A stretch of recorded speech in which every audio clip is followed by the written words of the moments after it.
तर आदिवासी विकास विभागाने 5 ऑगस्ट रोजी काढलेल्या GR विरोधात विद्यार्थ्यांनी संताप व्यक्त केलेला आहे। या GR मुळे विद्यार्थ्यांच्या हक्कांवर बंधनं येत असल्याचा आरोप करत आदिवासी विद्यार्थी विदर्भ संघाच्या वतीने नागपूरमधील आदिवासी विकास विभागाच्या कार्यालय परिसरामध्ये गुरुवारी ठिय्या आंदोलन केलं गेलं।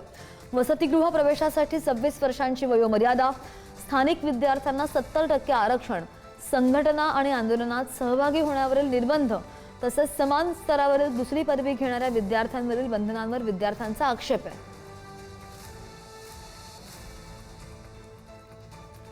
ऍडमिशनचे प्रवेश वर्ष हे फक्त आणि फक्त 26 वर्ष ठेवलेले आहे।